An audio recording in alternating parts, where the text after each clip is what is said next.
Meus queridos irmãos e irmãs, nesta manhã do dia de Páscoa, a igreja nos coloca o capítulo 20 do Evangelho de São João para meditarmos.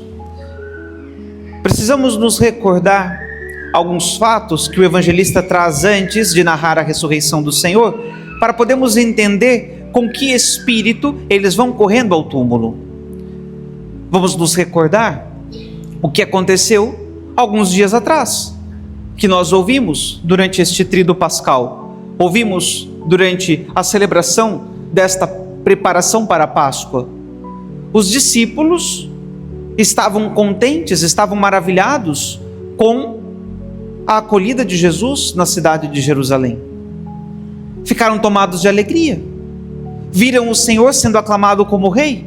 Por mais que alguns quisessem matá-lo, as multidões o aclamavam: Hosana ao filho de Davi. Bendito o que vem em nome do Senhor. Reconheciam em Jesus, de certa forma, o cumprimento das profecias de Deus,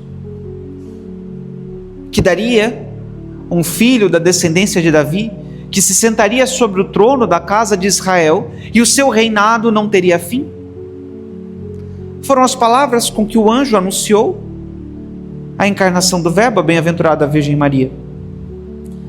Os discípulos estavam tomados daquela alegria quando viram o Senhor ressuscitar Lázaro. Por mais que tivessem medo, como disse Tomé, se nós vamos para lá, vamos para morrer com Lázaro. Por mais que tivessem medo, depois da ressurreição de Lázaro, nos diz o evangelista, que muitos judeus passaram a crer em Jesus por conta da ressurreição. Nunca esperariam ser surpreendidos pela tragédia que aconteceu nos dias da quinta e da sexta-feira. Nunca. Estavam tomados de alegria, estavam crentes de que, olha, tá bem, há oposição, há resistência a Jesus, mas nós estamos vendo cada vez mais pessoas passarem para o lado de Cristo, cada vez mais pessoas aderindo a nosso Senhor, e foi para isso que eles foram chamados. Segui-me e farei de vós não pescadores de peixes, mas pescadores de homens. Tudo ia bem, tudo estava andando pela primeira vez dentro dos conformes. Parecia que pela primeira vez eles estavam andando com certa tranquilidade. De certa forma, aquilo nunca havia acontecido. A resistência, a oposição, os embates sempre foram mais ferozes, sempre foram mais audazes, sempre foram mais intensos. E agora, aos montes, as pessoas passavam a seguir a Cristo. O que eles não esperavam era que rapidamente aquelas pessoas passariam de um lado para o outro. Rapidamente aquelas pessoas mudariam de entusiastas para perseguidores. Começa nosso Senhor, Ele mesmo, dizendo aos discípulos, na última ceia: vocês vão se decepcionar. A alegria que está nos corações de vocês, está bem, mas ainda não é a alegria verdadeira, porque vocês ainda não compreenderam uma coisa fundamental. Por isso, vocês irão se decepcionar, porque ainda falta algo. Essa alegria ainda não é completa, ainda não é a alegria que eu venho trazer. É apenas um entusiasmo humano que está bem, dos melhores e mais honestos possíveis, dos mais sinceros, mas ainda falta algo. Vocês irão se entristecer comigo. Mas mestre, como? Como nós iremos nos entristecer com o Senhor? É impossível que isso aconteça.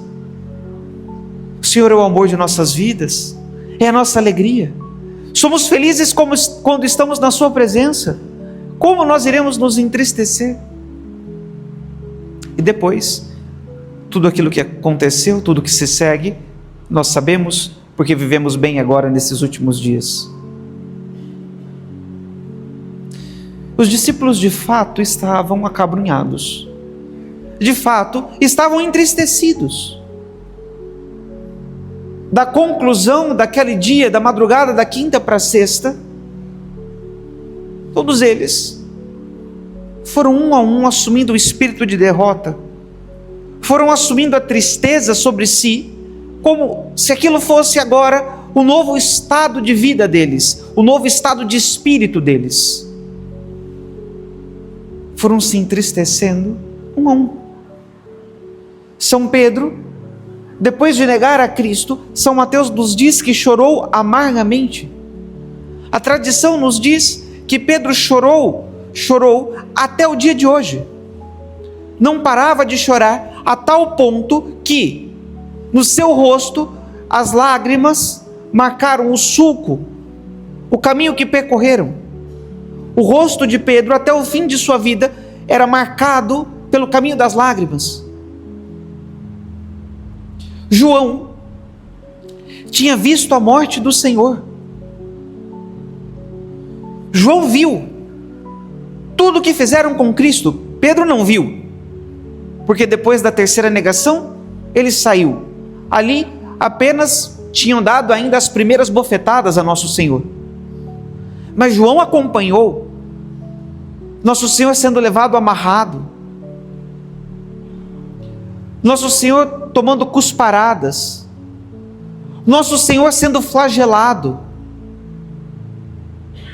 Nosso Senhor sendo humilhado diante de Pilatos, Nosso Senhor coroado de espinhos, Nosso Senhor despido de suas vestes, Nosso Senhor pendurado na cruz.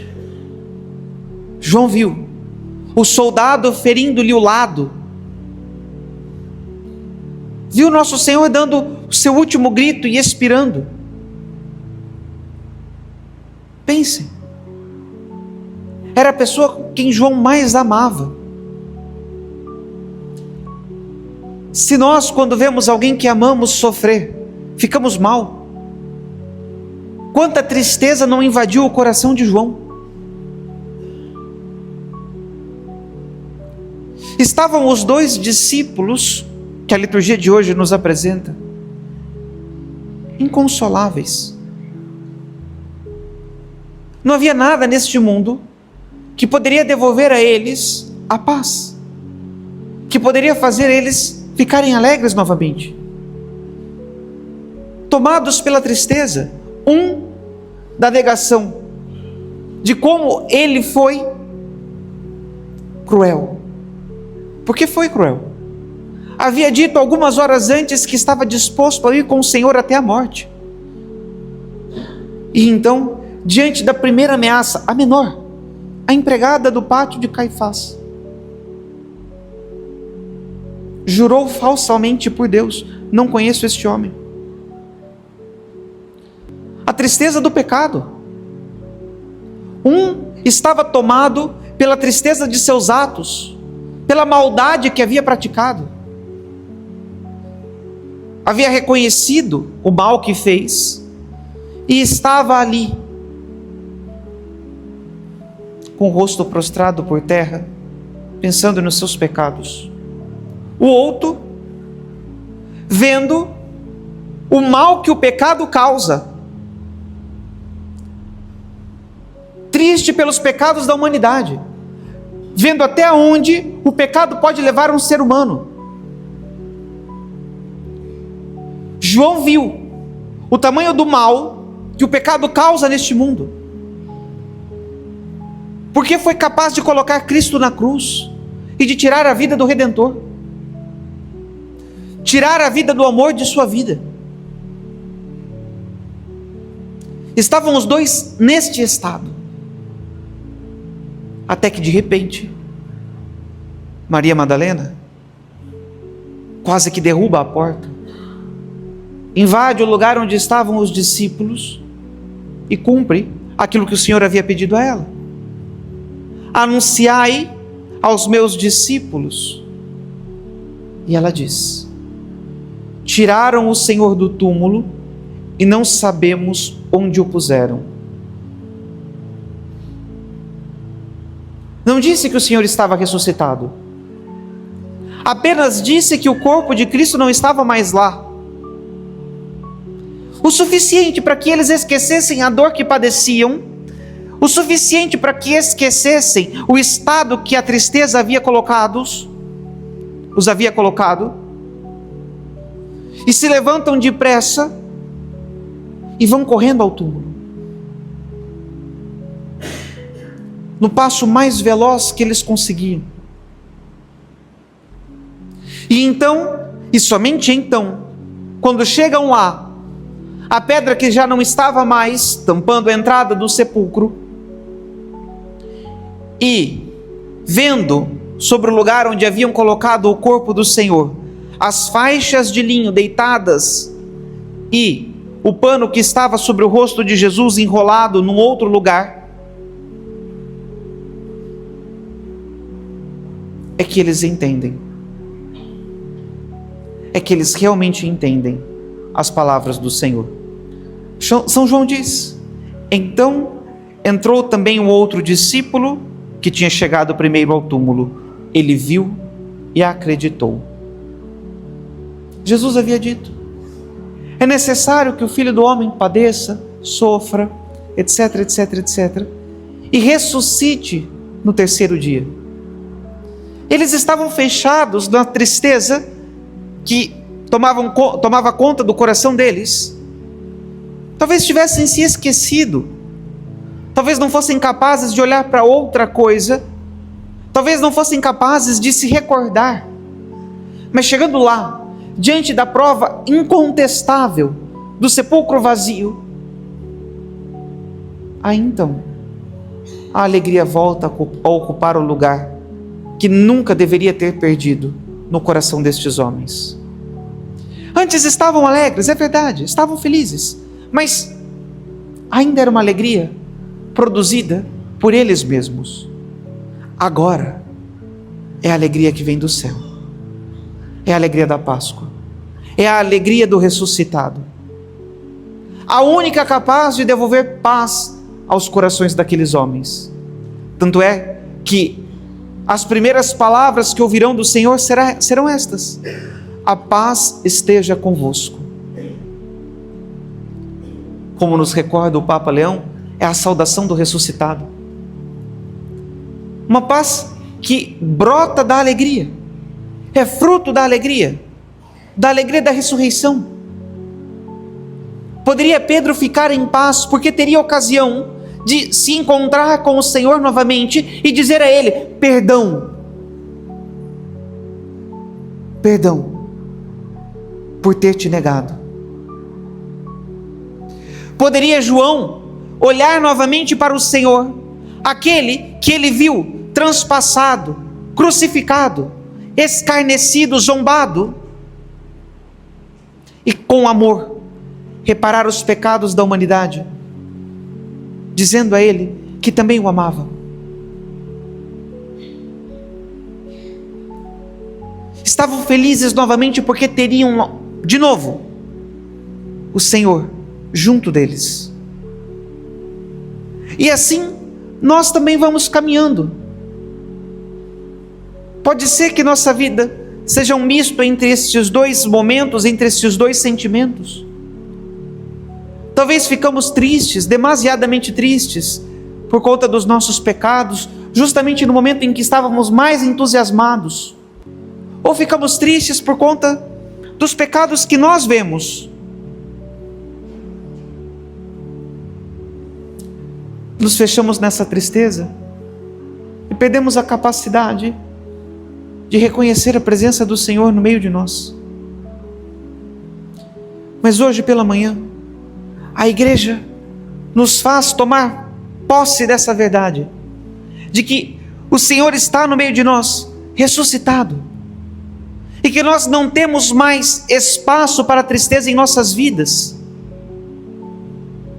Não podemos nos entristecer. A tristeza não é compatível com a vida cristã. Por isso já dizem os milhares de ditados que devem ter ouvido nas pregações, nos retiros, etc. Um santo triste é um triste santo. Aquele que vive em tristeza rói a cauda do diabo e assim por diante. Porque não combina, não faz parte do ser cristão. Somos felizes mesmo em meio às maiores dificuldades, porque a presença do Senhor está sempre nos acompanhando. O mesmo Cristo, que antes andou pela Galileia, depois pela Judeia, está agora ressuscitado no seio de sua igreja e diz a todos nós: a paz esteja convosco. E assim, hoje, iremos sair desta igreja tomados pela alegria mais genuína. Não a alegria que é fruto das considerações humanas, mas a alegria que vem da parte de Deus, pois sabemos que o Senhor venceu o pecado e a morte, destruiu a morte e nos fez participantes da sua vida. Meus queridos irmãos e irmãs, não sei quais são as tristezas que vocês trazem nos corações de vocês. Quanto espaço essa tristeza ocupa dentro dos corações de vocês? Mas eu sei de uma coisa: isso precisa sair daí. E só sairá a partir da consideração da ressurreição de Jesus. Lembrar que tudo isso foi por nós, para que justamente não haja espaço para tristeza dentro dos nossos corações. Se precisamos dizer pessoalmente ao Senhor perdão, para que sejamos livres da tristeza, ótimo, vamos à confissão, e lá ouviremos que pela morte e ressurreição de seu Filho, o Senhor reconciliou o mundo consigo, e agora, pelo ministério da igreja, nos concederá o perdão e a paz. E assim como Pedro, seremos perdoados e poderemos tocar a nossa vida junto de Deus. Se nós somos tristes porque vemos os pecados da humanidade,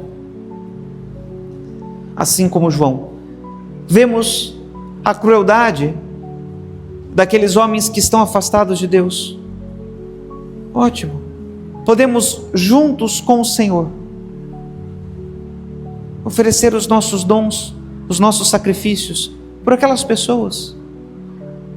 Podemos aprender com Ele a dizer: perdoa-lhes, porque eles não sabem o que fazem. E mais do que isso, podemos cumprir o mandato dele de ir pelo mundo inteiro e anunciar o amor, anunciar a alegria, a esperança que nós trazemos em nossos corações. Sejamos hoje felizes, porque esse é o dia mais feliz da vida cristã, o dia em que nós celebramos a ressurreição do Senhor. Louvado seja nosso Senhor Jesus Cristo.